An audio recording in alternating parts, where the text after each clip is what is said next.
ताजदारे Medina वाली कायनात मुस्तफा जाने रहमत के प्यारे दीवानों, देखो जरा आका की जिंदगी। 40 साल तक मेरे आका कमजोरों की मदद करते रहे, गरीबों को सीने से लगाते रहे, बेवाओं के सरों पर चादरे रहमत डालते रहे। 40 साल जिंदगी आका की।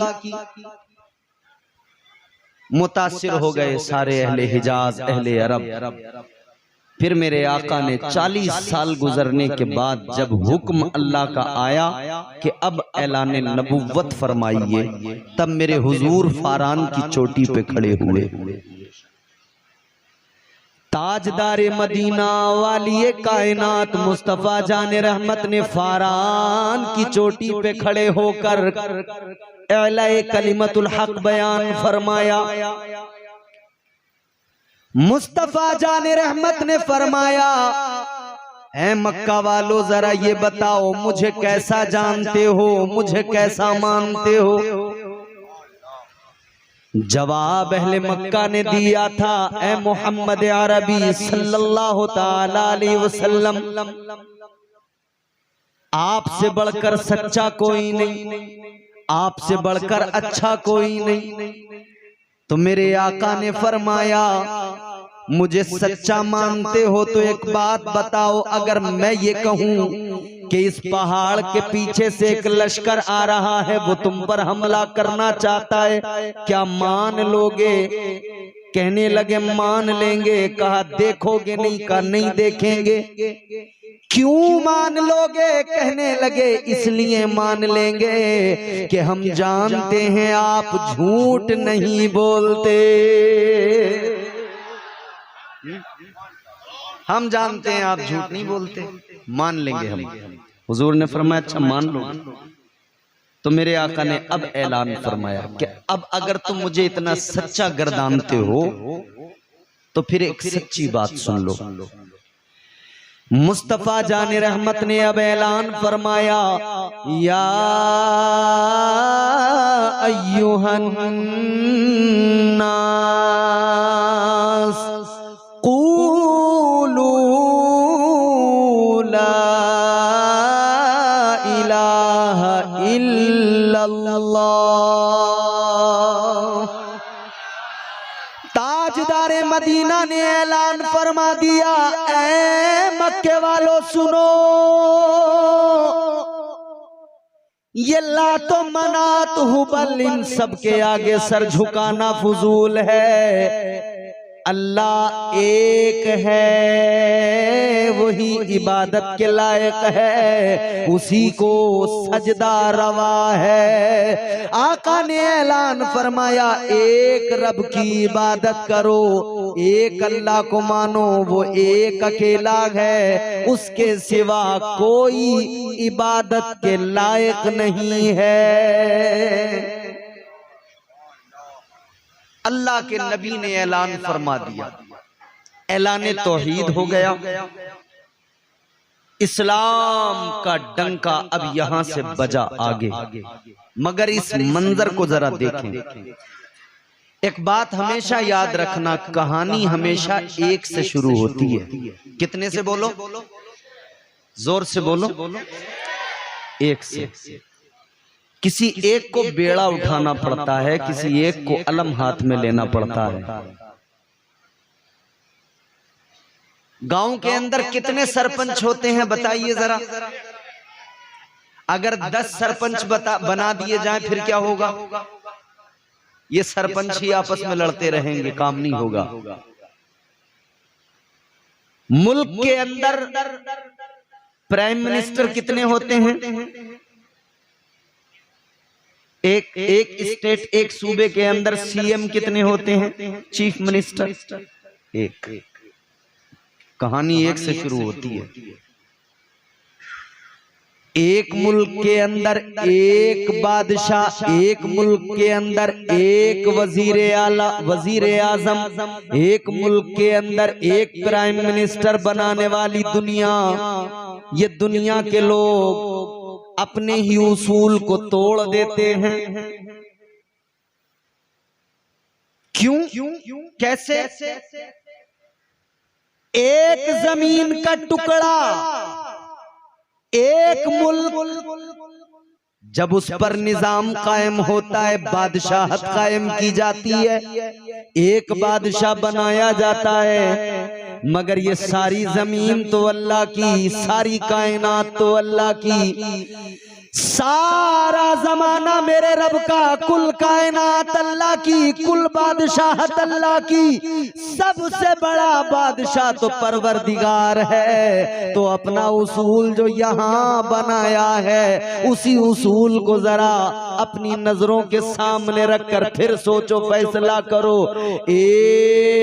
एक मुल्क के लिए एक वजीर, तो जब सारी मिल्कियत, सारी कायनात एक अल्लाह ने बनाई है, तो उस एक को मानो, अनेक को न मानो। उस एक के आगे सर झुकाओ ना।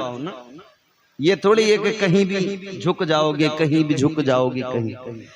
ये पैगाम करबला में हुसैन ने दिया। इमाम हुसैन ने ऐलान फरमाया, हम एक अल्लाह की इबादत करने वाले लोग हैं, ये हमारा सर अल्लाह की बारगाह में झुकता है। अब वक्त के चाहे जितने बड़े यजीद आ जाए, ये सर झुक नहीं सकता है। हुसैन ने सर तो कटा दिया, मगर झुकाया नहीं, और दुनिया को बता दिया, जमाने को पैगाम दे दिया, लहू से सब्र की शम्मा जला रहे हैं हुसैन, सितम के मुंह पे तमाचा लगा रहे हैं हुसैन। ये उनकी फतह मुबी की, ये उनकी फतह मुबी का सबूत रोशन है। गला कटा के भी कुरान सुना रहे हैं हुसैन। हुसैन ने मिजाज दिया, सर झुकेगा तो अल्लाह के हुजूर। कहानी एक से शुरू होती है। कायनात का बादशाह एक है, कायनात का मालिक एक है, कायनात का निजाम चलाने वाला एक अल्लाह है। आगे बढ़िए। ऐलान नबूवत मुस्तफा ने किया। मक्के के सरदार खड़े हैं, मक्के के चौधरी खड़े हैं, मक्के की अवाम खड़ी है सामने। अबू जहल, अबू लहब, अतबा, उतैबा, शैबा, ये तमाम सरदार खड़े हैं। मालदार भी खड़े हैं, गरीब भी खड़े हैं, गुलाम भी खड़े हैं, सब खड़े हैं सामने। आप लोग कुर्सियां लेकर थोड़ा आगे आ जाइए, ताकि पीछे वाले लोगों को आसानी हो जाए। बारिश का मौसम है ना, तो सबको इसी के नीचे बैठना है। और कर लो आगे, कोई फर्क नहीं।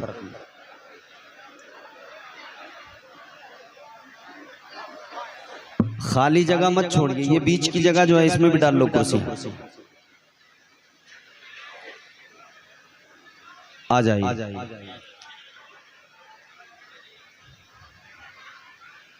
दुरूद शरीफ पढ़िए बाबा ज़िबलंद अल्लाहुम्मा सल्ली अला सय्यदिना मौलाना मुहम्मद मुबारक वसल्लम सल्लल्लाहु अलैहि सलातु व सलाम अलैका या रसूलल्लाह सल्लल्लाहु तआला अलैहि व अला आलिहि वसल्लम।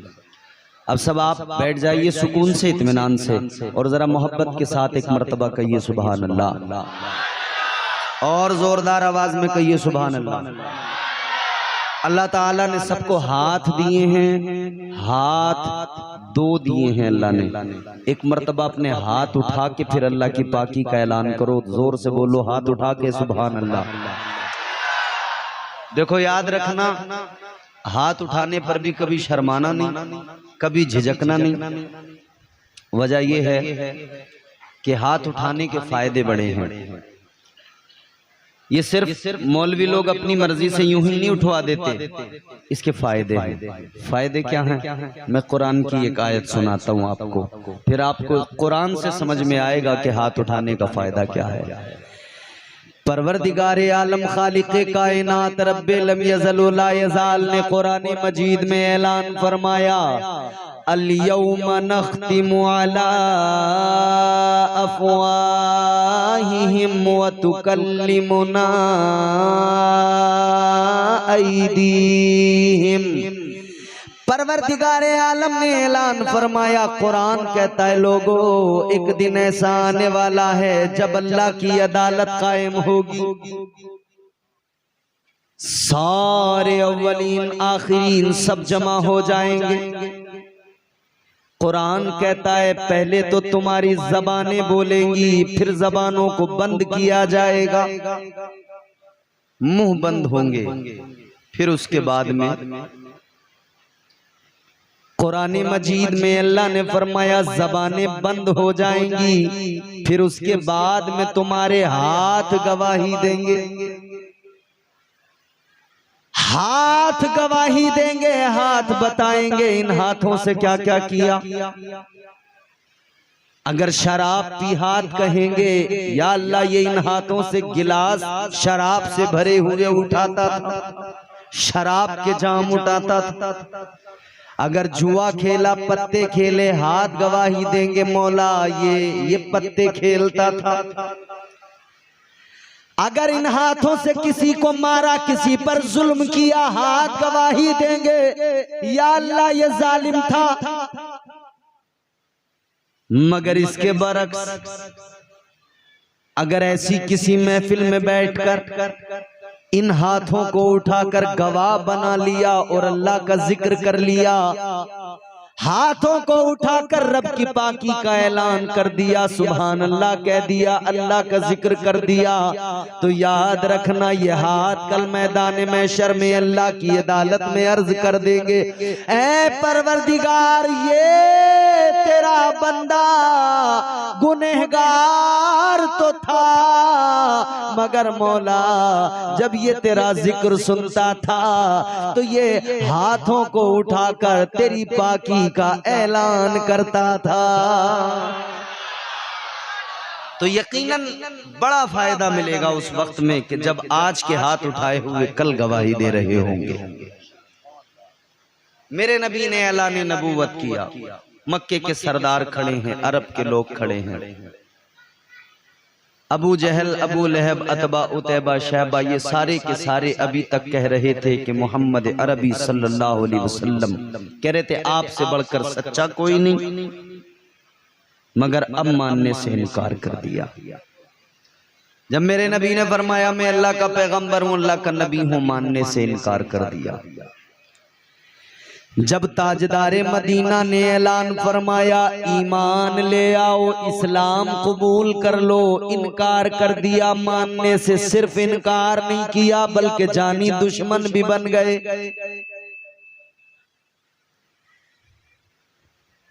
आका की अदावत इन्होंने अपने दिलों में अब पालना शुरू कर दिया, इनकार भी किया, दुश्मन भी बन गए। जुमला बहुत बड़ा है अब जो आ रहा है।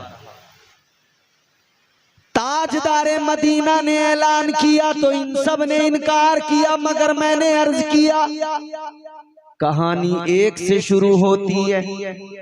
वो इकबाल ने कहा ना, मैं अकेला ही चला था जानिबे मंजिल, मगर लोग साथ आते गए और कारवां बनता गया। कहानी एक से शुरू होती है। सारे मक्के वालों ने ऐलान की, इनकार किया, अहले अरब ने मानने से इनकार किया, मगर उस मजमे के अंदर से एक निकल के आया, जरा उम्र का कच्चा था, देखने में जरा बच्चा था। आने वाला निकल के आया, कहने लगा ऐ पैगंबरे खुदा, ऐ महबूबे खुदा, ये सारे माने या ना माने मैं मानता हूँ, मैं आप पर ईमान लाता हूँ, मैं आपको मानता हूँ, परवरदिगार को मानता हूँ। सबसे पहले ईमान लाने वाला निकल के आ गया, सबसे पहले इस्लाम अपनाने वाला निकल के आ गया। ऐ लोगों ये आने वाला कौन था तो जान लो, जो निकल के आया था इसी को हैदरे कर्रार कहते हैं। मौला अली शेरे खुदा, उम्र जरा छोटी है मगर आ गए बच्चों में सबसे पहले ईमान लाने वाले हजरत मौला अली। बहरहाल एक से कहानी शुरू होकर ये कहानी आगे बढ़ती है। इस्लाम के दामन में लोग आते चले गए, गरीब भी आए, कमजोर भी आए, गुलाम भी आए, फिर मालदार भी आए, अहले सरवत भी आए। तारीख ने देखा हजरत उस्मान गनी जैसा अमीर भी इस्लाम के दामन में आया। तारीख ने देखा हजरत उमर जैसा जरी भी इस्लाम के दामन में आया। तारीख ने देखा हजरत अमीर हमजा जैसा बहादुर भी इस्लाम के दामन में आया। इस्लाम का कारवा बनता गया। तकलीफें भी बड़ी सही, बड़ी तकलीफें उठाई, हत्ता के मक्का छोड़ के जाना पड़ा, हिजरत करनी पड़ी, मदीना पहुंच गए। मगर मेरे आका अपने गुलामों की तरबियत फरमाते रहे, गुलामों को तैयार करते रहे। हुजूर ने गुलामों की तरबियत की और इन्होंने भी गुलामी का हक अदा किया, अपना सब कुछ आका पे कुर्बान कर दिया। मालो दौलत भी आका के कदमों पे लुटा दी, अपने खजाने भी आका के कदमों पे कुर्बान कर दिए, सब कुछ आका की अजमतों पे निसार कर दिया, सब कुछ लुटा दिया। घर बार भी छोड़ दिए, जमीन जायदाद भी छोड़ दी, बच्चे भी छोड़ दिए, सब कुछ छोड़ दिया। किसके लिए? मुस्तफा जाने रहमत के लिए। सब कुछ छोड़ छाड़ के मदीना पहुंच गए। मिशन आगे बढ़ता चला गया। इस्लाम कल भी कमजोर था मगर दबा नहीं। इस्लाम की फितरत में कुदरत ने लचक दी है, जितना भी दबाओगे उतना ही ये उभरेगा। इस्लाम था, इस्लाम है, इस्लाम रहेगा। कुरान था, कुरान है, कुरान रहेगा। इस्लाम की गर्दन पे हुसैन इब्ने अली का एहसान था, एहसान है, एहसान रहेगा। इस्लाम सुबह कयामत तक रहेगा। इस्लाम तेरी नब्ज न डूबेगी, हश्र तक तेरी रगों में खून रवां चार यार का। अपना सब कुछ कुर्बान किया इस्लाम के लिए। अगर जरूरत पड़ी तो माल दिया, जरूरत पड़ी तो खून दिया। मोहब्बत इस दर्जा की कि मोहब्बत की मिसाल कायनात में नहीं मिलती। ऐसी मोहब्बत हजरत अबू बकर सिद्दीक रज़ी अल्लाह ताला अन्हो ऐसी मोहब्बत हुजूर से की कि आप जब गार के अंदर अपने जानू पर हुजूर को लिटाए हुए हैं, सरे मुबारक आका का हजरत अबू बकर सिद्दीक के जानों पर है, अपना कपड़ा कुर्ता निकाल के फाड़ के गार के सुराख बंद किए, मगर एक सुराख बाकी रहा था तो उस पे अपना पैर लगा दिया। एक सांप था बरसों से मुंतजिर कि हुजूर आएंगे जियारत करूंगा, मगर अबू बकर सिद्दीक रज़ी अल्लाह ताला अन्हु का पैर लगा हुआ है। बहरहाल सांप ने डस लिया, आपने पैर हटाया, हटाया नहीं फिर भी आपकी आंख से आंसू निकला दर्द की वजह से, हुजूर के रुखसार पे गिरा। हुजूर बेदार हुए, अबू बकर क्या हुआ, मामला बताया। सांप निकल के आया, आका की जियारत की, वो चला गया। हुजूर ने अपना लुआबे दहन अबू बकर सिद्दीक के पैर पे लगाया, शिफा मिल गई। अजीजों, मोहब्बत इस हद तक की जाती है, इस हद तक मोहब्बत की जा सकती है, ये मिजाज भी दुनिया को सहाबा ने दिया है। हजरत अबू बकर सिद्दीक की मोहब्बत, हजरत उमर फारूक आजम की बेलोस मोहब्बत, हजरत उस्मान ज़ुन्नुरैन की बेलोस मोहब्बत, मौला अली की मोहब्बत, दीगर असहाब की मोहब्बत। मगर इस सब के बावजूद जब इस्लाम अपने उरूज को पहुंचा, इस्लाम अपने कमाल को पहुंचा, इस्लाम मंजिलें तय करता हुआ जब आगे बढ़ा और इस्लाम पूरी दुनिया में जब फैला, तो फिर मेरे हुजूर ने एक रोज ऐलान किया, अल यौमा अकमलतु लकुम दीनकुम व अतममतु अलैकुम निअमती व रदीतु लकुमुल इस्लाम दीना। ये ऐलान अल्लाह की जानिब से था, महबूब ऐलान कर दो, आज के दिन तुम्हारा दीन मुकम्मल। हुजूर ने ऐलान कर दिया, मगर हजरत सिद्दीक अकबर की आंखों में आंसू आ गए। समझ गए कि अब हुजूर दुनिया से रुखसत होने वाले हैं। हजरत अबू बकर सिद्दीक रज़ी अल्लाह ताला अन्हु समझ गए कि हुजूर अब दुनिया से जाहिरी तौर पर पर्दा फरमाने वाले हैं।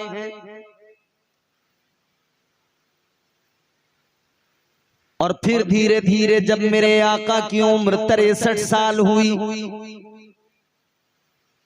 और जब वो वक्त करीब आने लगा कि मेरे मुस्तफा जाने रहमत जाहिरी तौर पर अब विसाल होने वाला है, तबीयत अलील रहने लगी। मस्जिद नबवी शरीफ में आका मुसल्ले पे खड़े होकर नमाजें पढ़ाते थे। असहाबे मुस्तफा इक्तिदा में नमाजें आका की अदा फरमाते थे। मगर अब कमजोरी और नकाहत और तबीयत अलील होने के सबब आका मस्जिद नबवी में भी नहीं आ रहे। हजरत अबू बकर सिद्दीक को इजाजत मिल गई है मुसल्ले मुस्तफा पे खड़े होने की। आप नमाजें पढ़ा रहे हैं। 17 नमाजें हजरत अबू बकर सिद्दीक ने पढ़ाई। फिर एक दिन मेरे आका हुजरे से निकल कर आए कमजोरी के आलम में। हजरत अबू बकर सिद्दीक मुसल्ले पर थे मगर आका को देखा मुसल्ला छोड़ दिया। हुजूर ने फरमाया पढ़ाओ नमाज। कर नहीं या रसूल अल्लाह। अर्ज करने लगे या रसूल अल्लाह मेरी क्या मजाल, मुसल्ला आपका है, आप इस मुसल्ले के मालिक आका, मेरी क्या मजाल कि मैं आगे खड़ा हो जाऊं आप पीछे, नहीं हरगिज नहीं। अर्ज करने लगे या रसूल अल्लाह अक़सा में जब सारे नबी जमा हुए, सारे रसूल जमा हुए तो मुसल्ला फिर भी आपको ही अल्लाह ने अता किया। किसी नबी को ये फजीलत अल्लाह ने नहीं दी कि वो मुसल्ला इमामत पर हो। जब अंबिया की इमामत अल्लाह ने आपको सुपुर्द की है, हम सब की इमामत आपके हवाले की है, तो अबू बकर की मजाल नहीं कि आपकी मौजूदगी में आपके मुसल्ले पे खड़ा हो। हुजूर आप नमाज पढ़ाएं। हुजूर ने नमाज पढ़ाई। बहरहाल तबीयत अलील है, बुखार है, फिर वो जिंदगी का आखिरी दिन है आका की। मेरे मुस्तफा जाने रहमत बुखार तेज है तो उसकी वजह से खुश्की होने लगी।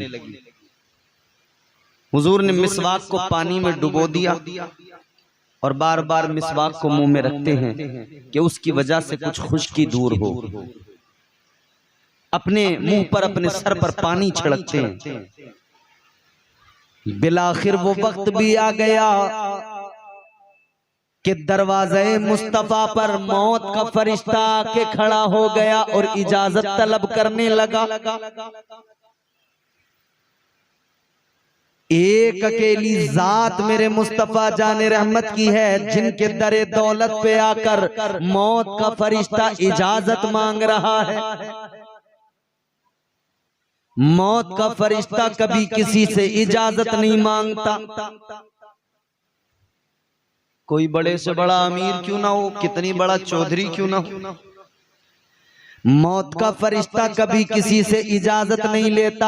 आता है, अपना काम करता है, चला जाता है और उसको किसी का अफसोस भी नहीं होता, किसी के लिए रहम भी नहीं आता, क्योंकि अल्लाह के हुक्म पर अमल करता है। बस मलकुल मौत याद रहे अजीजाने गिरामीउल कद्र, मौत का फरिश्ता ये भी नहीं देखता कि इसके बच्चे यतीम हो जाएंगे, ये भी नहीं देखता कि इसकी बीवी बेवा हो जाएगी। बस मौत के फरिश्ते को अपना काम करना है। मगर ये दरे मुस्तफा है, ये बारगाह मुस्तफा है, अदब लाजमी है। फरिश्तों ने अदब करके दुनिया को बता दिया।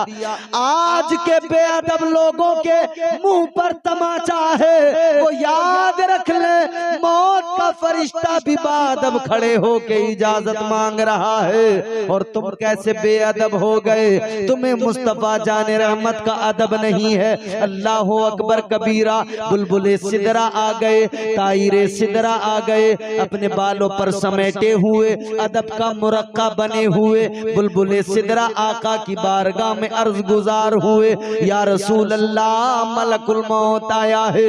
आका इजाजत तलब करता है, मेरे मुस्तफा ने फरमाया बुला लो। अल्लाह अल्लाह गौर फरमाइए, मौत का फरिश्ता आगे आया, मेरे आका ने फरमाया ए मलकुल मौत चलो अपना काम कर लो, तुम भी अल्लाह के हुक्म से आए हो। अल्लाहु अकबर कबीरा। अब जरा ये बातें दिल की गहरा दिल के कानों से सुनना और ये बातें दिल पे असर करेंगी, जरा तवज्जो से सुन लेना अजीजो। मुस्तफा जान रहमत ताजदार मदीना ने फरमाया ए मलकुल मौत अपना काम करो। मलकुल मौत ने अपना काम शुरू किया, रूह निकालना शुरू किया, रूह कब्ज करना शुरू किया। मेरे मुस्तफा जान रहमत ने फरमाया ऐ मलकुल मौत तकलीफ हो रही है। अल्लाहु अकबर, तकलीफ। ताजदार मदीना ने फरमाया मलकुल मौत तकलीफ हो रही है। मौत का फरिश्ता दस्त बस्तार्ज करता है आका आपको तो कोई तकलीफ ही नहीं दी जा रही। हुजूर ने फरमाया अच्छा तो फिर ये बताओ तकलीफ कितनी दी जाती है। मलकुल मौत अर्ज करने लगे आका मौत के वक्त में तो बड़ी तकलीफ होती है, जब जिस्म से रूह को निकाला जाता है झटके बड़े लगते हैं, जिस्म से खींचा जाता है रूह को, नाक तक लाया जाता है, नाक से निकाला जाता है।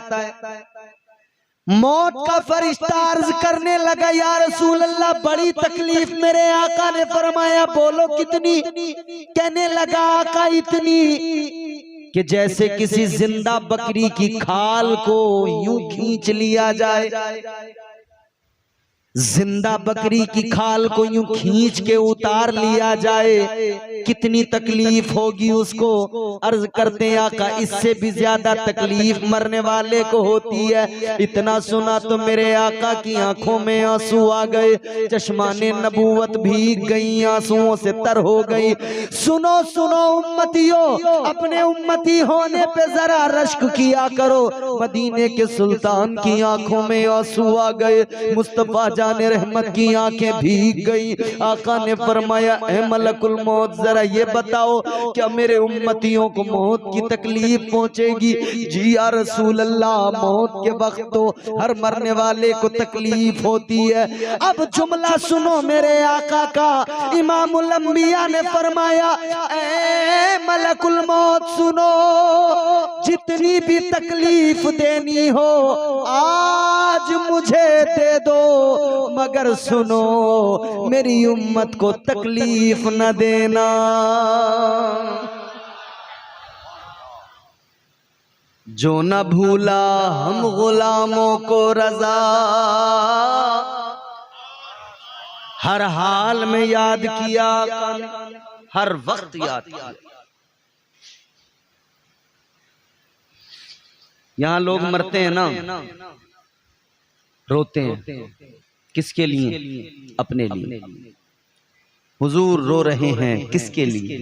अपनी उम्मत के लिए।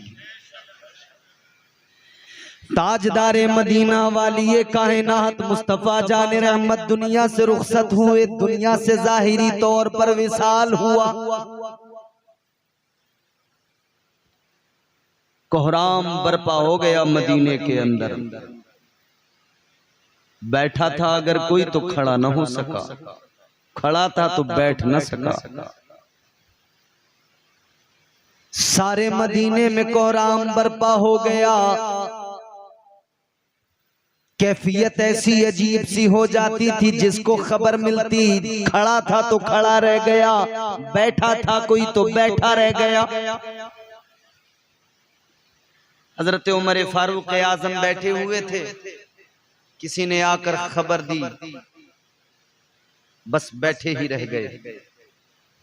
ऐसे हो गए कि जैसे जिस्म से जान निकल गई हो, हिला जुला रहे लोग, उठ नहीं पा रहे। कितने सहाबा तो ऐसे थे जब ये खबर सुनी बस सुनी तो इतना गहरा सदमा, इतना गहरा दर्द हुआ कि दुनिया से रुखसत हो गए। बर्दाश्त न कर सके आका की जुदाई। कैसे बर्दाश्त करते जिनके शबो रोज हुजूर के चेहरे की जियारत करते करते गुजरते थे, कैसे बर्दाश्त करते। एक सहाबी अपने खेत के अंदर काम कर रहे हैं, पीछे से जवान बेटा आया। पीछे से जवान बेटे ने आकर कहा अब्बा गजब हो गया। बाप ने कहा बेटा क्या हो गया। पीछे से बेटा रो के कहता है अब्बा गजब हो गया, हुजूर दुनिया से रुखसत हो गए। इतना कहा तो सहाबी ने पलटकर भी नहीं देखा, पीछे जवान बेटा खड़ा है, मुड़कर भी नहीं देखा। इतना सुना तो बस हाथ अल्लाह की बारगाह में उठाए और अर्ज गुजार हुए मौला ए परवरदिगार, इन आंखों ने आका के जमाल को देखा है, इन आंखों ने आका के चेहरे वद्दुहा को देखा है। ए मौला इन आंखों ने हुजूर को देखा है और परवरदिगारा अब हुजूर तो दुनिया से जाहिरी तौर पर रुखसत हो गए। आका को देखने के बाद में अब ये आंखें कुछ और देखना नहीं चाहती हैं। ए मौला अब इन आंखों की जरूरत ही खत्म हो गई, इन आंखों का काम ही बाकी न रहा, क्योंकि इन आंखों से जब ताजदारे मदीना नजर नहीं आएंगे, ए मौला इन आंखों का काम ही क्या है। अर्ज करने लगे मौला अब इन आंखों की जरूरत नहीं है, मौला इन आंखों का नूर छीन ले। अर्ज करने लगे मौला इन आंखों का नूर वापस ले ले, या अल्लाह इन आंखों की जरूरत नहीं। अल्लाह अकबर। इस दर्द से दुआ की है, इस दर्द से रब की बारगाह में फरियाद की है, ये फरियाद कबूल हो गई। आंखों का नूर चला गया, नाबीना हो गए, मगर इस नाबीना होने पर मगमूम नहीं थे, बल्कि यूं कहते थे इन आंखों ने जमाले मुस्तफा को देखा है, अब इन आंखों को और कुछ नहीं देखना है, अब इन आंखों को जमाने की रानाइयां नहीं चाहिए, कुछ नहीं देखना है, इन आंखों में बस मुस्तफा जान रहमत का चेहरा बसा है। अल्लाह अल्लाह ये सहाबा की कैफियत, मगर सुनो सुनो एक दूसरी कैफियत भी मदीने में है। इधर तमाम सहाबा जमा हुए, हजरत अबू बकर सिद्दीक ने सबको संभाला है, हालात को संभाला है। हजरत अबू बकर सिद्दीक ने बड़ी मेहनत की है लोगों को हालात को संभालने में। अल्लाह अकबर। गौर फरमाइए अब मुस्तफा जान रहमत की अब जो है तैयारी के, अब चलो गुस्ल दिया जाए, तो कौन गुस्ल दे, कौन आका को गुस्ल दे। तो कहने लगे भाई ताजदारे मदीना वाली कायनात को गुस्ल देना है, महबूबे खुदा को गुस्ल देना है, मामूली बात नहीं। कौन आगे बढ़ेगा जो हुजूर के जिस्म से कपड़े हटाकर फिर हुजूर को गुस्ल देगा। किसमें इतनी हिम्मत है, कौन जुर्रत कर सकता है। हुजूर का इतना अदब कि आखिरी गुस्ल हुजूर को देते हुए वो अदब दरमियान आ रहा है कि कौन आगे आए, वो हया दरमियान आ रही है कि कौन हुजूर का कपड़ा निकाले, कौन गुस्ल दे। अभी ये सोच ही रहे हैं कि अल्लाह का करम भी देखो, परवरदिगार का फजल भी देखो। उसको सोचने वाले जितने मौजूद थे, अल्लाह की जानिब से उनको हल्का सा खुमार, नींद का ऊंग जिसे बोलते हैं, ऊंग आई, हल्का सा खुमार आया, आंखें जरा बंद हुई और फिर जब वो ऊंग खत्म हुई, आंखें खुली तो देखा कि मुस्तफा जान रहमत को गुस्ल भी दिया जा चुका है, कफन भी पहनाया जा चुका है। अल्लाह ताला ने खुद इंतजाम किया, खुद रब ने गुस्ल का एहतमाम किया। अलगरज अब तदफीन के ताल्लुक से बात हुई, कहां दफन किया जाए? तो चंद सहाबा ने कहा कि आका का आबाई वतन मक्का है, वहां अल्लाह का घर है काबा का, वहीं पर ले चलो, वहीं पे दफन कर देंगे। मगर कुछ लोगों ने कहा कि वहां नहीं, एक काम करो, बैतुल मुकद्दस ले चलो, मस्जिद अक़सा, वहां बड़े अंबिया, बहुत सारे अंबिया की कबूर हैं, अंबिया अलैहिमुस्सलाम की कब्रें हैं, वहां पर दफन करेंगे। दो ग्रुप हुए, मगर फिर तीसरा ग्रुप उन्होंने कहा कि भाई देखो सुनो, हुजूर को यहीं दफन किया जाए। कहने लगे कि अंबिया अलैहिमुस्सलाम को वहीं दफन किया जाता है जहां पर वो अपनी जिंदगी गुजार रहे होते हैं। तो फिर हुजूर तो उसी हुजरे के अंदर, वही हुजूर का हुजरा जो आज मेरे आका का गुंबद जहां बना हुआ है, जहां रोजा है मेरे हुजूर का, वो वही जगह है, हुजरे आयशा जिसे कहते हैं, उसी के अंदर कहा यहीं पर तदफीन होगी। ताजदारे मदीना वाली ये कायनात मुस्तफा जाने रहमत को उसी हुजरे के अंदर, वहीं पर आका की तदफीन अमल में आई। हुजूर की तदफीन हो गई, मगर गम हल्का न हो सका। सहाबा बेकरार फिरते थे, रोते थे। हजरते बिलाले हबशी ये गम बर्दाश्त न कर सके, मदीना छोड़कर चले गए मुल्क शाम। कितने लोग मदीने से चले गए, हुजूर की सवारी जानवर याफूर दीवारों में सर मारने लगा। हुजूर की ऊंटनी छलांग लगा दी कुएं के अंदर। जानवरों को भी आका के जाहिरी विसाल का गम था और तमाम असहाब को भी जाहिरी विसाल का गम था।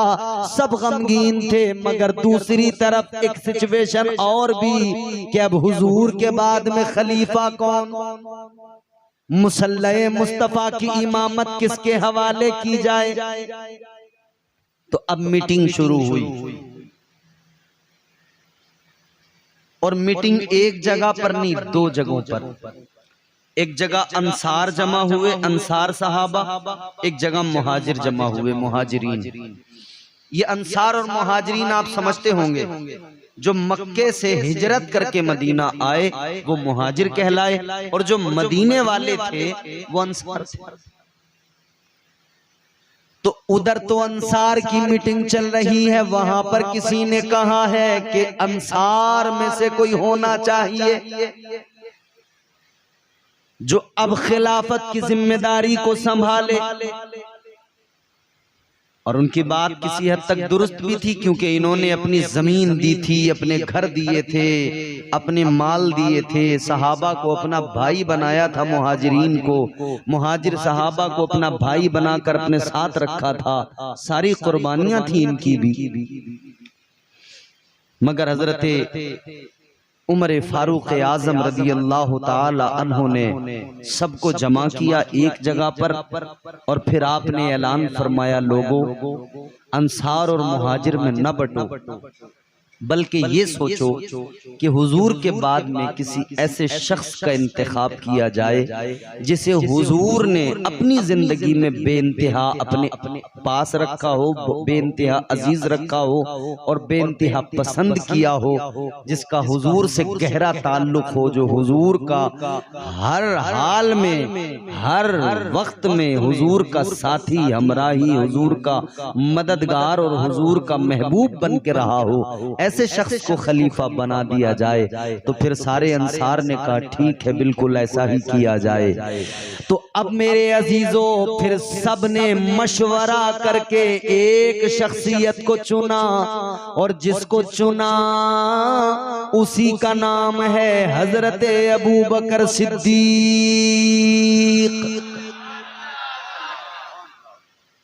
सारे सहाबा ने चुन लिया, बैअत कर ली। अब बाज लोगों का दिमाग खराब होता है, वो कहते हैं कि दमादम मस्त कलंदर अली का पहला नंबर। चंद हमारे मुआशरे में ऐसे लोग मिलेंगे जो राफजियों से बड़े इंस्पायर हो गए हैं। याद रखना, अपने दीन, अपने मजहब, अपने मसलक को पहचानो और समझो। तुम उन लोगों से इंस्पायर हो रहे हो, मुतासिर हो रहे हो कि जिन लोगों का दीन ईमान क्या है आप सोच सकते हैं, कुरान को मुकम्मल नहीं मानते, वो मोमिन हो सकते हैं। हुजूर की हदीसों का इनकार करते हैं, वो भला मोमिन हो सकते हैं। और एक बात और सुनिए, जितनी अहादीस मतलब की होती हैं उनको तो जमाने को सुनाएंगे भी, सुनेंगे भी, वाह वाह भी कहेंगे, सुभान अल्लाह भी कहेंगे, और बाकी अहादीस का इनकार कर देंगे। जितनी कुरान की आयत अहले बैत की शान में है उनको तो दुनिया को सुनाएंगे, मगर बाकी कुरान पे कहेंगे नहीं नहीं, कुरान मुकम्मल नहीं है। अल्लाह अक्ले सलीम अता फरमाए। तो ये कह रहे हैं कि साहब अली का पहला नंबर। इन जाहिलों से कोई पूछे क्या मुस्तफा ने अपनी जिंदगी में कभी ये कहा था कि मेरे बाद में अली का पहला नंबर? नहीं कहा ना। हाल बत्ता ये बात हुजूर की जिंदगी में पाई जाती है कि मेरे मुस्तफा ने अपनी मौजूदगी में, अपनी जिंदगी में अपना मुसल्ला हजरत अबू बकर सिद्दीक के सुपुर्द किया था। हजरत अबू बकर सिद्दीक रज़ी अल्लाह ताला अन्हु कौन? अबू बकर वो पहला वफादार, पहला सहाबी, नबी ने जिसे हर कदम पर दुआ दी। वो अफजल बशर बादज अंबिया है, वो जाने सदाकत, वो जाने वफा है। फरिश्ते उसी की अदाओं पे आशिक, उसी की नमाजों दुआओं पे आशिक। वो नबियों से कमतर, इमामों से आला, मोहम्मद से हरदम वफा करने वाला, बशर की शराफत का मैयार ठहरा, सदाकत का ऊंचा वो मीनार ठहरा। वो चलता हुआ एक बाबे हरम था कि जिस पर हमेशा नबी का करम था। झुकाते थे नजरें उमर जिसके आगे, खड़े हो के शामो सहर जिसके आगे। वही सानिय सनैन का है मुखातिब, उसी के लिए है बड़े सब मरातिब। वो कितना बड़ा है खुदा जानता है, वो कैसे बना है खुदा जानता है। नाराए तकबीर, नाराए रिसालत, हर साबी नबी जन्नती, नाराए हैदरी, जिसने शहीद आज़म। तो आइंदा कभी कोई कहे ना अली का पहला नंबर, तो उसको समझाना कि मौला अली की अजमतें, उनकी फजीलतें बहुत हैं। हुजूर ने उनको बरजस्ता हाथ पकड़ के और यूं हाथ उठा के ऐलान किया था, मन कुन तो मौला हो फहाजा अलीयुन मौला। आका ने फरमाया था जिस जिसका मैं मौला उसका अली मौला। मगर मुस्तफा जान रहमत ने अली को इज्जतें तो अता फरमाई, मगर हुजूर ने कभी ये नहीं फरमाया कि अली का पहला नंबर है और मेरे बाद में अली को सब पर फजीलत हासिल है। ये कभी मेरे आका ने नहीं फरमाया।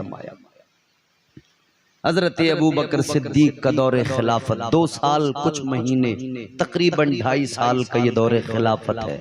हालात क्या थे?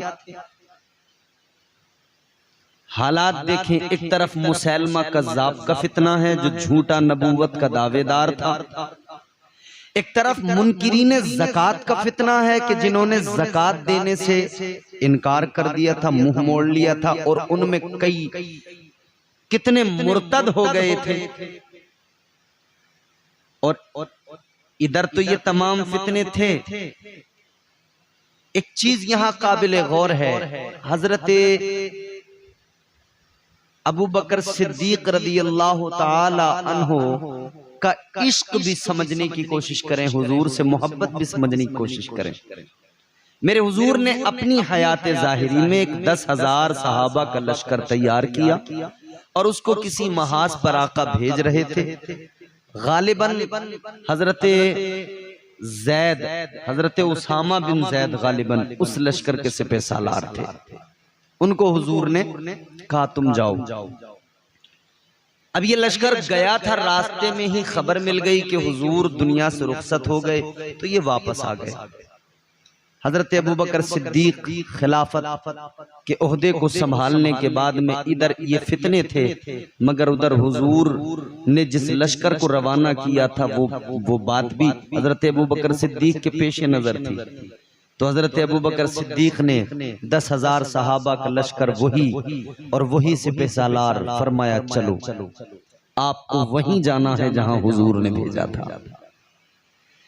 हजरत उमर फारूक आजम रज़ी अल्लाह ताला अन्हु अर्ज करने लगे, ऐ अबू बकर सिद्दीक सुनो, ये जो अभी फितने सर उठा रहे हैं, इधर भी मुजाहिदीन की फौज की जरूरत है, सहाबा की जरूरत है, तो लिहाजा अभी मत भेजो, अभी इधर ये फितने जो हैं इनको जरा दबा लो, फिर उसके बाद में भेज देना। लेकिन हजरत अबू बकर सिद्दीक कहने लगे, ऐ उमर सुनो सुनो, जिस लश्कर को मेरे आका ने रवाना किया था उस लश्कर को मैं रोक नहीं सकता, क्योंकि ये फैसला मेरे मुस्तफा का था और जो मेरे आका का फैसला है वो फैसला बदला नहीं जा सकता है, हुजूर के फैसले में तब्दीली नहीं की जा सकती है। हजरत अबू बकर सिद्दीक ने इस लश्कर को रवाना किया और इस तरह के सिपह सालार, लश्कर के सिपह सालार कमांडर के ऊंट की नकेल को पकड़कर खुद साथ साथ पैदल चलने लगे, मदीने से बाहर तक रुखसत करने आए। अल्लाह अल्लाह, सिपह सालार ने लश्कर के कहा था, हजरत आप मुझे ऊपर बैठा कर पैदल न चले, मैं नीचे उतर जाता हूँ। तो मेरे अबू बकर सिद्दीक फरमाने लगे कि सुनो सुनो, तुम बैठे रहो, नीचे उतरने की जरूरत नहीं, मैं भी चाहता था इस लश्कर के साथ जाऊं, क्योंकि ये लश्कर मेरे आका ने तैयार किया था। तो सुनो सुनो, इधर मुझ पर खिलाफत की जिम्मेदारियां हैं, मैं जा तो नहीं सकता, मगर मैं इतनी दूर इसलिए नकेल ऊंट की पकड़ कर चल रहा हूं कि जब कयामत के दिन इन लश्कर वालों का नाम लिया जाए, इनका शुमार किया जाए, तो इनमें ऊंट की रस्सी पकड़ने वाले के तौर पे मेरा नाम भी पुकारा जाए। हजरत अबू बकर सिद्दीक हैं, मुसैलमा कज़्ज़ाब के फितने का सर कुचला हजरत अबू बकर सिद्दीक ने हालात को संभाला और 2.5 साल के अंदर मदीने के अंदर बहारें आ गई। पूरे आलम इस्लाम ने हजरत अबू बकर सिद्दीक की खिलाफत के नजारे देखे, खुशहालियां, माहौल साजगार हो गया, मगर बिलाखिर हर इंसान को दुनिया से जाना है। ये निजाम कुदरत है, कुल्लु नफ्सिन ज़ाइक़तुल मौत, हर नफ्स को मौत का जायका चखना है। हजरत अबू बकर सिद्दीक रज़ी अल्लाह ताला अन्हु तकरीबन 2.5 साल खिलाफत करने के बाद में वो वक्त आया कि आपको अब अंदाजा हो गया कि अब मेरा दुनिया से जाने का वक्त आ रहा है। आपने अपने घर वालों को बुलाया, जमा किया और कुछ वसीयतें फरमाई। हजरत अबू बकर सिद्दीक ने फरमाया, सुनो, जब मेरा इंतकाल हो जाए मुझे गुस्ल देना, कफन पहनाना, जनाजा तैयार करना। लेकिन एक बात याद रहे, मेरा जनाजा तैयार करके नमाज़े जनाजा भी पढ़ लेना, मगर मुझे दफन न करना। का हुजूर किस लिए? फरमाने लगे मेरे जनाजे को उठाना, बारगाहे मुस्तफा में ले जाना, रोज़े मुस्तफा के दरवाजे पर मेरे जनाजे को रखना और आका की बारगाह में इतना अर्ज कर देना, या रसूल अल्लाह, यारे गार यारे मजार बनने की तमन्ना रखता है, जनाजा रख के इंतजार करना। अगर दरवाजा खुल जाए और अंदर से आवाज आ जाए, अगर आका मुझे बुलाएं तो मुझे हुजूर के पहलू में दफन कर देना, और ना बुलाएं तो कहीं भी दफन कर देना, जन्नतुल बकी में दफन कर देना। वसीयत कर दी। हजरत अबू बकर सिद्दीक रदी अल्लाह ताला अन्हु का जब इंतकाल हुआ, आपके घर वालों ने, आपके रुफका ने, आपके तमाम अहबाब ने जनाजे को तैयार किया, गुस्ल दिया, कफन पहनाया, जनाजा कंप्लीट किया, नमाज जनाजा पढ़ी, फिर उसके बाद जनाजे को उठाया, रोज़े मुस्तफ़ा के दरवाजे पर ले जाकर रख दिया। ताजदारे मदीना वाली कायनात मुस्तफा जान रहमत के दरवाजे के सामने, हुजूर के रोजे के सामने रख दिया और सब ने मिलकर अर्ज कर दिया, या रसूल अल्लाह, ये यारे गार आया है, इजाजत चाहता है। या रसूल अल्लाह, अबू बकर की तमन्ना है कि आपके पहलू में दफन किया जाए, इजाजत तलब है आका, अगर इजाजत होगी तो दफनाया जाएगा। जनाजा रखकर इंतजार करने लगे। असहाबे मुस्तफा मौजूद हैं, तमाम के तमाम मुंतजिर हैं, क्या होगा, जवाब आएगा या नहीं आएगा, कंफ्यूज भी हैं कुछ लोग। मगर तारीख बताती है, ये अल्फाज तारीख के माथे का झूमर बने हुए हैं। जनाजा जनाबे अबू बकर सिद्दीक का रखा हुआ है, इंतजार किया जा रहा है, और फिर क्या देखा, रोज़े मुस्तफा का दरवाजा खुला, अंदर से आवाज आई, अंदर से मेरे आका की आवाज सहाबा ने पहचानी। सहाबा उस आवाज को पहचानते थे। आवाज आई, अदखिलुल हबीब इलल हबीब। अंदर से आवाज आई, हबीब को हबीब के पास ले आओ। इजाजत मुस्तफा ने अदा फरमाई, मेरे पहलू में ले आओ, मेरे करीब ले आओ। अब क्या था, सबके चेहरे खिल गए। हजरत अबू बकर सिद्दीक का जनाजा उठाया, अंदर लेकर गए, हुजूर के पहलू में कब्र बनाई गई। हजरत सिद्दीक अकबर को दफन कर दिया। अल्लाह अकबर कबीरा, क्या शान है अबू बकर सिद्दीक की। अल्लाह अल्लाह, ये यारे गार भी हैं, यारे मजार भी है। ये सिद्दीक अकबर रदी अल्लाह ताला अन्हु, इनके विसाल के बाद में बाहमी मशावरत के साथ फिर खलीफा चुना गया हजरत उमर फारूक आजम रदी अल्लाह ताला अन्हु। हजरत उमर फारूक आजम रदी अल्लाह ताला अन्हु की खिलाफत का जमाना तकरीबन 10 साल का जमाना। 10 साल हजरत उमर फारूक आजम ने खिलाफत का ओहदा संभाला। और ये 10 साल कैसे थे? अल्लाह अकबर। सिर्फ 2.5 साल के अंदर, सिर्फ 2.5 साल, कितने? 2.5 साल के अंदर मदीने का मंजर, मदीने का नक्शा बदल गया।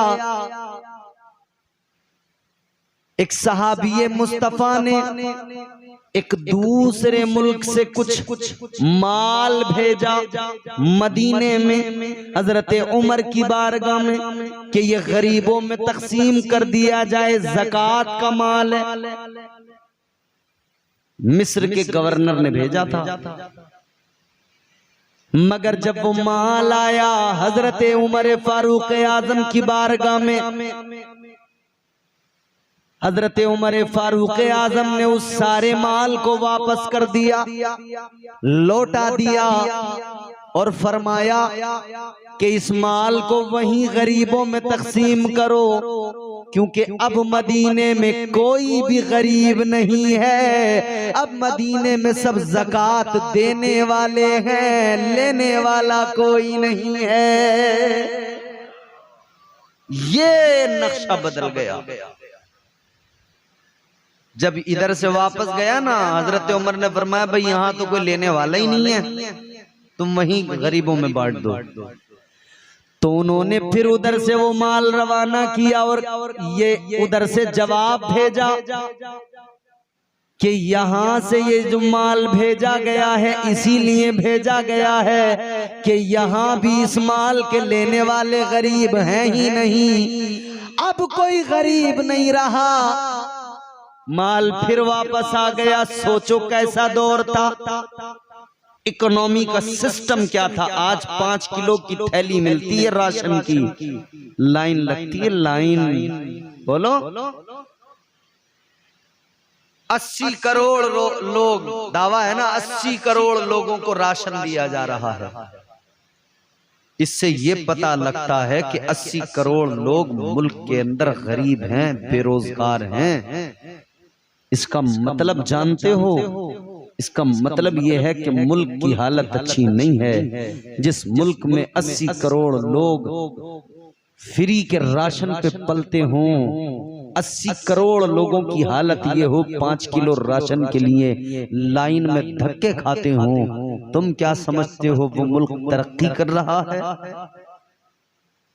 तरक्की इसे कहते हैं। हजरत उमर फारूक आजम ने सिर्फ 2.5 साल के अंदर ये हालात बदले मदीने के और पूरी दुनिया के, और इस्लाम के ज़ेरे असर खिलाफत हजरत उमर में जितना भी ये सब एरिया आता था 22 लाख मुरब्बा मील, हालात ये बदले जनाब कि वहां कोई गरीब ही नहीं बचा था, कोई ज़कात लेने वाला ही नहीं बचा था।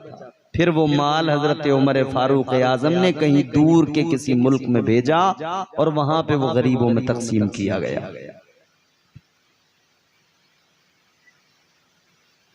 यहां अब जमाने को सबक हासिल करना चाहिए हजरत उमर की जिंदगी से, यहां हुक्मरानों को सीखना चाहिए। बल्कि गांधी जी ने इस मुल्क के राष्ट्रपिता करमचंद गांधी, करमचंद मोहनदास गांधी, गांधी जी ने ये कहा था कि हिंदुस्तान में डेमोक्रेसी को अगर बेहतर बनाना है तो यहां पर अबू बकर उमर की जिंदगियों को देखकर उनसे सबक हासिल कर लिया जाए। नबी के ऐसे 2 वजीर हैं कि उनकी जिंदगी को देख लिया, उनसे सबक हासिल कर लिया तो फिर मुल्क के अंदर खुशहाली और तरक्की आ जाएगी। हजरत उमर फारूक आजम अदलो इंसाफ के पैकर, वो उमर कि शैतान रास्ता बदल दिया करता था, उमर के चेहरे को देखकर घबराता था। मेरे इमाम ने फरमाया, ताजदारे अहले सुन्नत ने फरमाया, वो उमर जिसके आदा पे शैदा सकर, वो उमर जिसके आदाब पे शैदा सकर, उस खुदा दोस्त हजरत पे लाखों सलाम। वो उमर फारूक आजम जिसके लिए मेरे आका ने ऐलान फरमाया, ताजदारे मदीना ने फरमाया, अगर मेरे बाद में कोई नबी होता, अगर मेरे बाद नबूवत का दरवाजा बंद न हुआ होता, अगर मेरे बाद कोई नबी होता, आका फरमाते हैं फिर अल्लाह उमर को नबूवत अता फरमाता, यानी उमर नबी होता। मगर सुनो ये अजमत है जनाबे उमर फारूक आजम की, अल्लाह अकबर, गौर फरमाइए। हजरत उमर फारूक आजम वो अजीमुल मर्तबत शख्सियत, अल्लाह अल्लाह, उनके दौरे खिलाफत के अंदर इस्लाम फैलने लगा। दुनिया में इस्लाम कैसे फैला? ईरान को फतह किया गया। ईरान को कैसर और किसरा, ये दो नाम बड़े थे उस दौर के अंदर। फतह किया गया कैसर और किसरा को, और ये उस वक्त की सुपर पावर ताकतें थी कैसर और किसरा, जैसे आज की सुपर पावर ताकत अमेरिका को माना जाता है, ऐसे ही उस वक्त की सुपर पावर ताकत कैसर और किसरा। ईरान आज का बहुत बड़ी सुपर पावर रह चुका है। याद रहे हजरत उमर फारूक आजम के दौरे खिलाफत में फतह किया गया। देखो ना जज्बा मुसलमानों का, सुपर पावर से टकरा गए और उसकी ताकत का खुमार तोड़ दिया, नशा तोड़ दिया। जज्बात, अगर इस कौम के जज्बात बेदार हो जाए ना, तो फिर उकाबी रूह आती है और फिर तारीख रकम की जाती है। हजरत उमर फारूक आजम रदी अल्लाह ताला अन्हु का दौरे खिलाफत जरा याद करो। अल्लाह अल्लाह, आपने बड़े वाकयात सुने होंगे। इमाम साहब किबला ने जुमे में भी बयान फरमाया था, वो उमर है जो दिन में खिलाफत के उमूर देखते हैं तो रात में गरीबों की खबरगिरी किया करते हैं। रात में टहल टहल के आप गश्त करते हैं, देखते हैं कौन किस हाल में है। आप आ रहे हैं कहीं से, सफर करके वापस आ रहे हैं, लाला मुल्क शाम के इलाके से आ रहे हैं। उधर आपने रास्ते में देखा एक घर है, उस घर के अंदर के हालात ये हैं कि उस घर में फाका है, बच्चों की आवाज आ रही है। माँ कह रही है बच्चों सो जाओ, सो जाओ, मैं खाना बना रही हूँ, जब पक जाएगा उठाऊंगी खिलाऊंगी।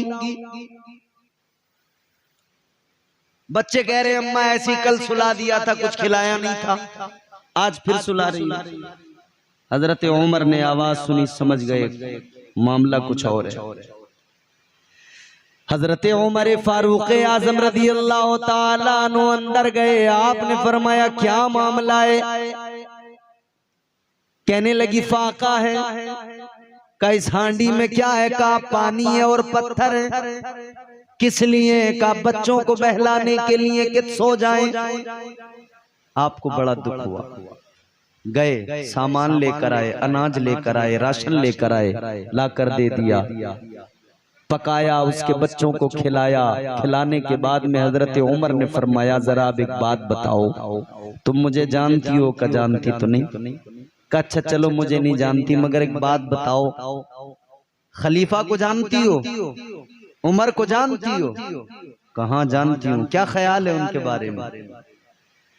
कहने लगी उमर तो बड़े अच्छे आदमी है, मैंने सुना है, मगर मैं अल्लाह के यहाँ उमर की शिकायत करूंगी। मेरे बच्चे भूख से बिलक रहे थे, मेरे घर में फाके हो रहे थे, उमर को खबर नहीं थी। इतना सुना तो आंखों में आंसू आ गए। जनाबे हजरत उमर फारूक आजम की फरमाने लगे, ऐ खातून एक बात तो बताओ, उमर खलीफा है, तुम यहाँ उमर वहां, कैसे खबर मिले उमर को कि तुम किस हाल में हो? उस औरत ने जवाब दिया था, अगर उमर खबर नहीं रख सकता रियाया की तो उमर को खलीफा रहने का भी हक नहीं है।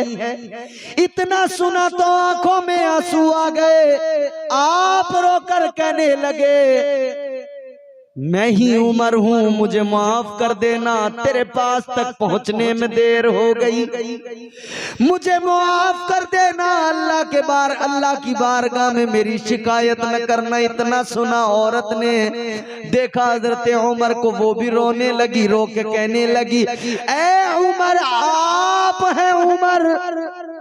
तो अब बात क्लियर हो गई है उमर, अब मैं अल्लाह की अदालत में कह दूंगी, मौला ये उमर ही है जो अपनी रियाया की मुकम्मल खबर रखता है, सबका ख्याल रखता है और इंसाफ को कायम रखता है।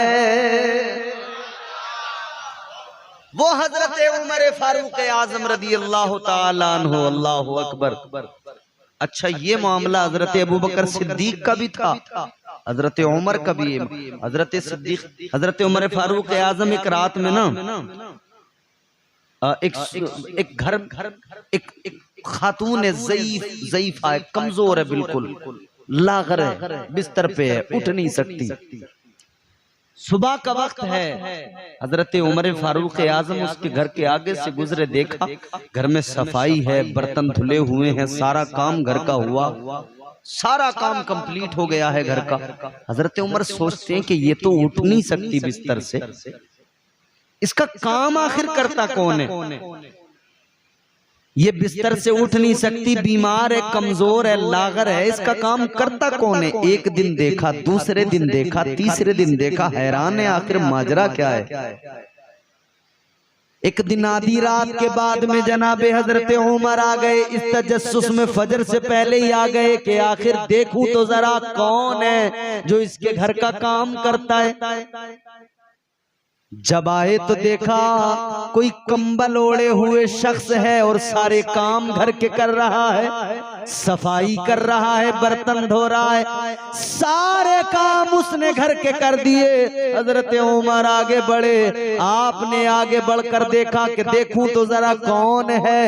जब कंबल हटाया तो क्या देखा, हजरत अबू बकर सिद्दीक है। ये थे खुलाफाए राशिद जिन्हें कहा जाता है। ये इनकी जिंदगियां थी, इन्होंने गरीबों की मदद की है, गरीबों का ख्याल रखा है, इंसाफ कायम किया है, अदल कायम किया है, इंसाफ के तकाज़ों को पूरी तरह से मजबूती से कायम किया है। और इंसाफ के मामले में हजरत उमर ने ना अमीर देखा है ना गरीब देखा है। इंसाफ तो इंसाफ है। आजकल अमीर के लिए अलग है सिस्टम, गरीब के लिए अलग है, क्योंकि सारा खेल जो है वो पैसों का है। जिसके पास माल है वो इस दौर में साहिबे कमाल है, और जो कंगाल है उसका बुरा हाल है। माल वाले बच जाते हैं, गरीब फंस जाते हैं, कभी फंस जाते हैं, कभी फंसा दिए जाते हैं। क्यों हमें मौत के पैगाम दिए जाते हैं, ये सजा कम तो नहीं है कि जिए जाते हैं। आबगीनों की तरह दिल है गरीबों के शमीम, टूट जाते हैं, कभी तोड़ दिए जाते हैं। गरीबों का मामला तो ऐसे ही है भैया, कुचले जा रहे हैं गरीब, दबाए जा रहे हैं गरीब। जिनके आंगन में अमीरी का शजर लगता है, उनका हर ऐब जमाने को हुनर लगता है। मगर दौलत वालों को इतना जान लेना चाहिए, मिले उरूज तो इंसानियत की हद में रहो, मिले उरूज तो इंसानियत की हद में रहो। यही तो वक्त है कुदरत के आजमाने का। अल्लाह कभी दे के आजमाता है, कभी ले के आजमाता है। आजकल इंसाफ का गला दबाया जा रहा है। गरीब के लिए अलग मामलात हैं, उसके लिए अलग सिस्टम, अमीर के लिए प्रोटोकॉल अलग है। गांव में कोई गरीब हो, भले नेक हो, 5 वक्त का नमाजी हो, उसको कोई गांव में पूछ नहीं रहा, उससे ढंग से बात नहीं कर रहे लोग। और अगर मालदार है, भले ही उसके पास हराम की दौलत है, जुआ, शराब, सट्टे ये सब करता हो, मगर फिर भी लोग उसे इज्जत दे रहे हैं। पैसे वाला है, उसे कुर्सी दे रहे हैं। इज्जत पैसों की बुनियाद पर नहीं दी जाती, बल्कि अल्लाह ने ऐलान फरमा दिया, इन्ना अकरमकुम इंदल्लाहि अत्काकुम, तुम्हारा रब इज्जत उसे देता है जो परहेजगार होता है, जो तकवा शियार होता है।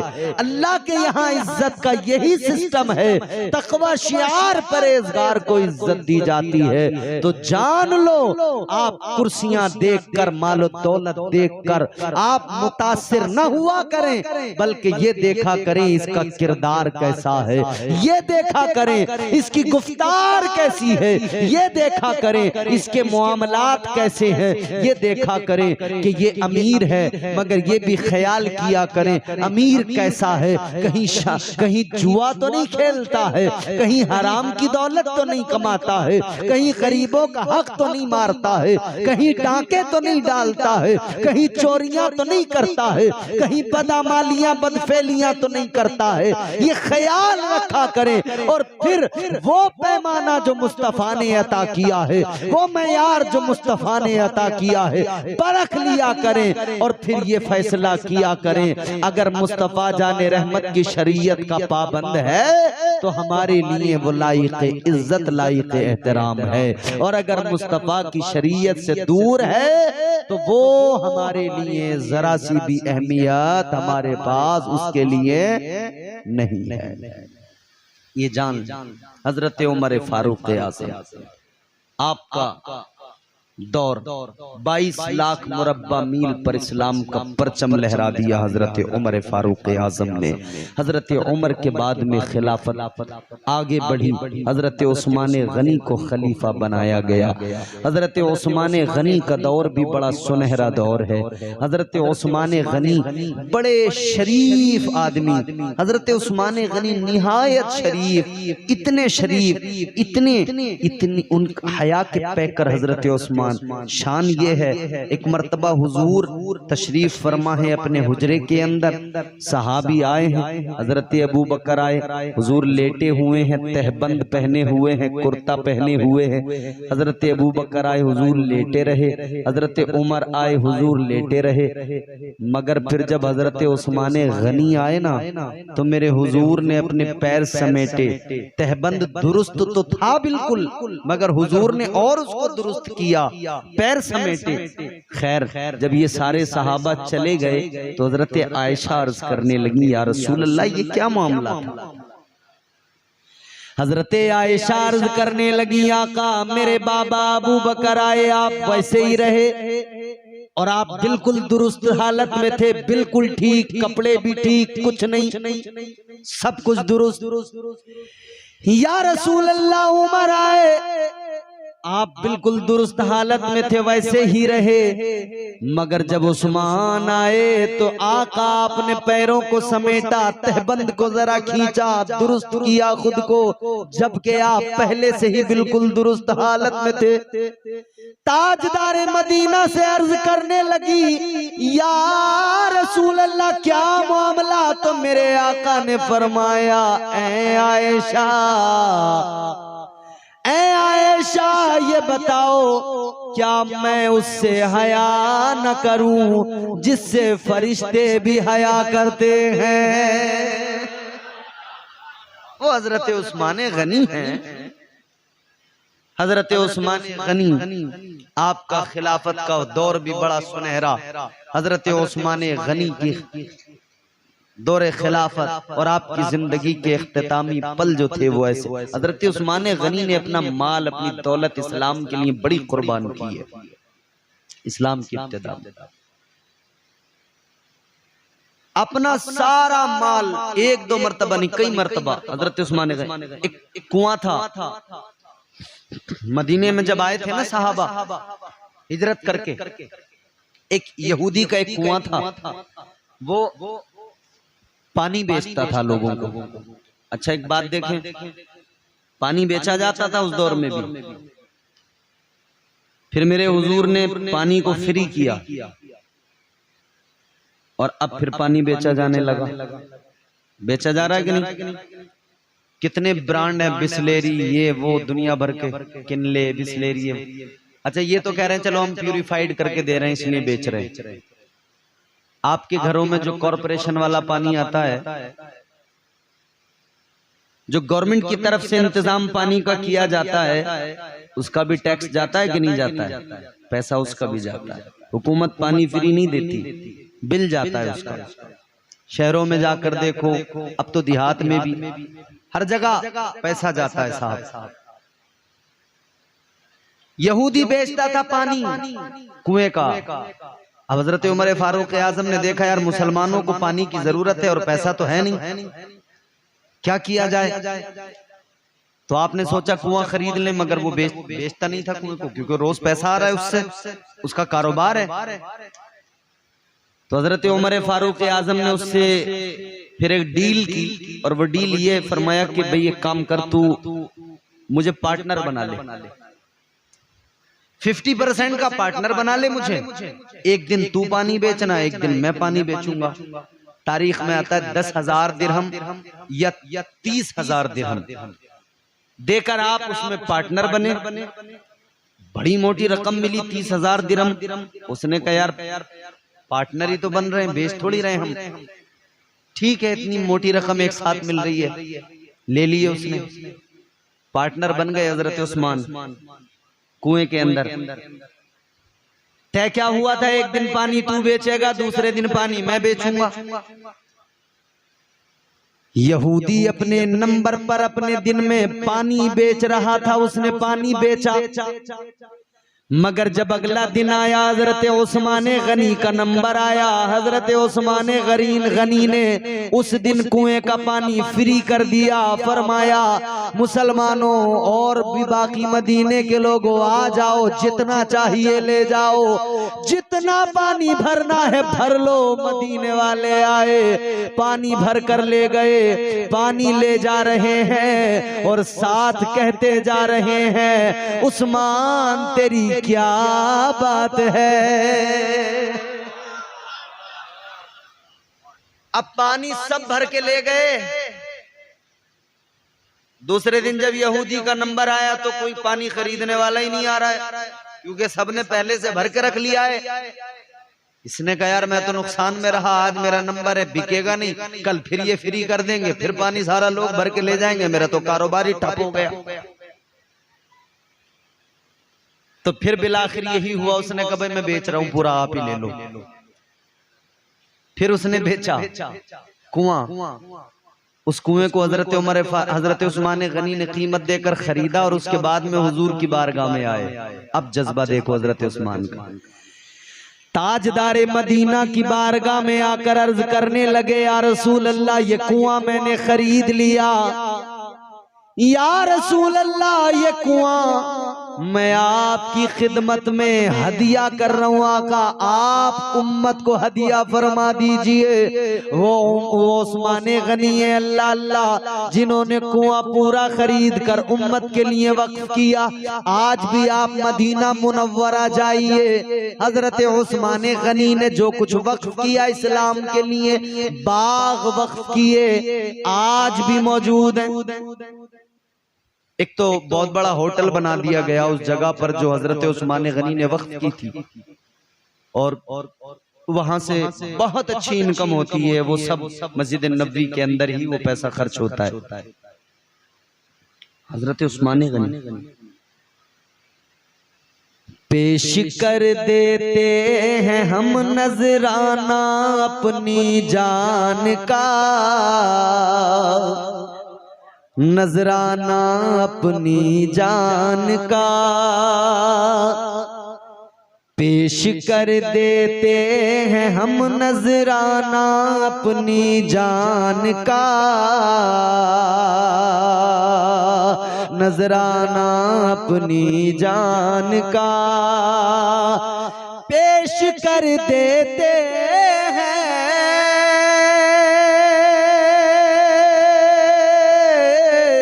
पेश कर देते हैं हम नजराना अपनी जान का। मरहला मरहला आता है जब इस्लाम तेरी शान का, इस्लाम तेरी शान का। और वो शेर जिसके लिए मैंने ये शेर सुनाया, राहे हक में जितना गल्ला पास था सब दे दिया, पास था सब दे दिया। चाचा, हमारे चाचा देखो रोज आपको नात भी सुनाते हैं और सलाम भी पढ़ते हैं, अच्छी आवाज। राहे हक में, राहे हक में जितना गल्ला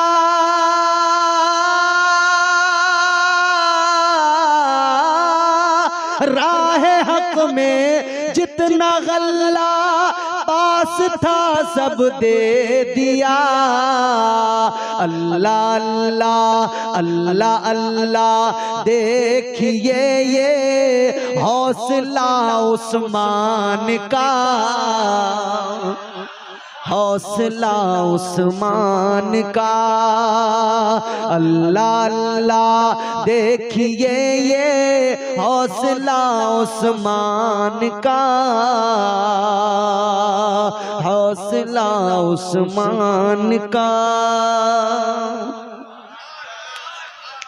हजरत उस्मान गनी का दौर बड़ा अच्छा गुजरा, लेकिन आखिर में मिस्र के बलवाइयों ने आकर दंगा किया और उसी में हजरत उस्मान ज़ुन्नुरैन की शहादत हुई।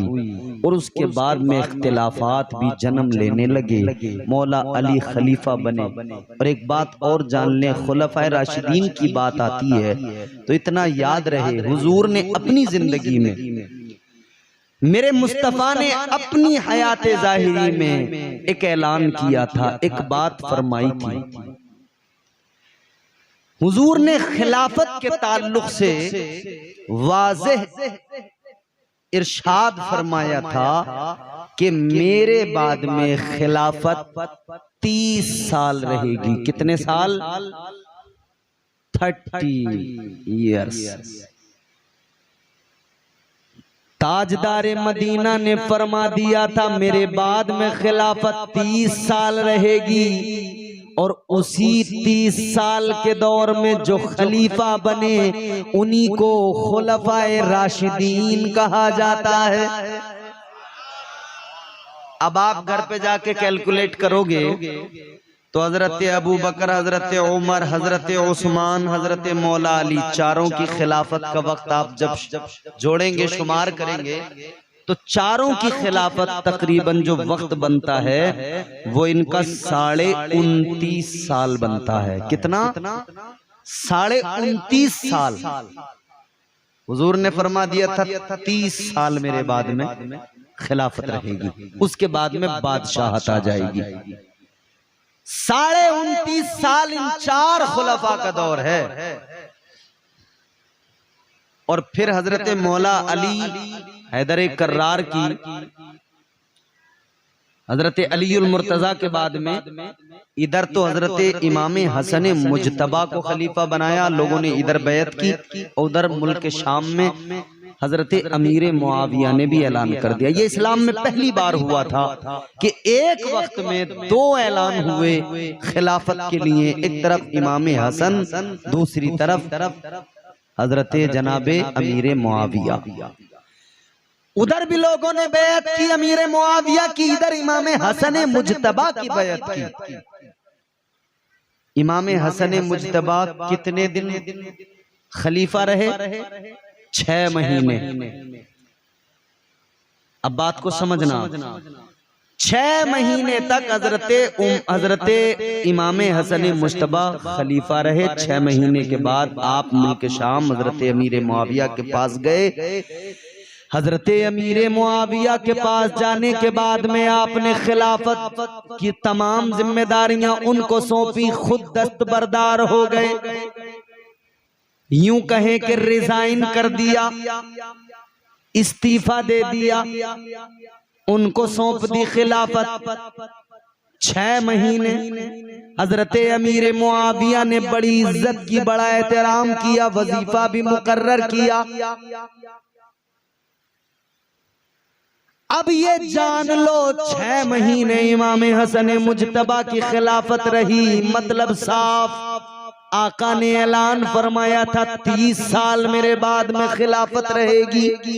29.5 साल इंचार का दौर बनता है, 6 महीने बाकी बचे, वो इमाम हसन मुज्तबा ने पूरे किए। 6 माह इन्होंने पूरे किए। हजरत इमाम हसन मुज्तबा तक खुलफाए राशिदीन ही का दौर कहलाता है, खिलाफत राशिदा कहलाती है। खुलफाए राशिदीन का तज़किरा जब भी होगा नाम 5 होंगे, 4 नहीं होंगे। हजरत इमाम हसन भी उसमें शामिल है। अच्छा, अगर कोई ये कहे कि साहब हजरत इमाम हसन को शामिल कर रहे हो, हजरत अमीर मुआविया को क्यों शामिल नहीं कर रहे? तो हजरत अमीर मुआविया उस वक्त में खिलाफत का उन्होंने भी ऐलान किया था, इमाम हसन ने भी किया था, मगर मसला ये है कि हजरत इमाम हसन 6 महीने के बाद में आप खिलाफत से दस्तबरदार हो गए थे और हजरत अमीर मुआविया तो बाद में भी रहे ना। तो फिर वो 6 महीने तो हजरत इमाम हसन ने पूरे किए हैं, वो तो आगे तक रहे हैं, 20 साल तक रहे हैं, 20-22 साल। और उससे पहले आप अमीर शाम गवर्नर रहे शाम के। तो इस जुमरे में खुलफाए राशिदीन में हजरत अमीर मुआविया नहीं आते, बल्कि इसमें इमाम हसन मुज्तबा शामिल हैं। ये खिलाफत राशिदा है, ये खिलाफत राशिदा है। और फिर इसमें मैंने मौला अली का दौर छोड़ा है। इंशाअल्लाह अहले बैत की अजमत और मौला अली का दौरे खिलाफत, कल से ये बाब शुरू होगा और यहीं से अब करबला की तारीख का भी आगे आगाज हो जाएगा। यहाँ मैं आपको कल इंशाअल्लाह कल से मौला अली की खिलाफत और अहले बैत की शान ये सब सुनाकर करबला की तारीख सुनाऊंगा। अल्लाह की बारगाह में दुआ है, परवरदिगार हमें हक बोलने और हम सबको हक सुनने और उस पर अमल की तौफीक अता फरमाए। अल्लाह ताला हमारी इन महफिलों को कबूल फरमाए। परवरदिगार हम सबको दोनों जहान की भलाइयां नसीब फरमाए। अस्तगफिरुल्लाह रब्बी मिन कुल्लि ज़ंबिन व अतूबु इलैह। बुलंद आवाज़ से कलमा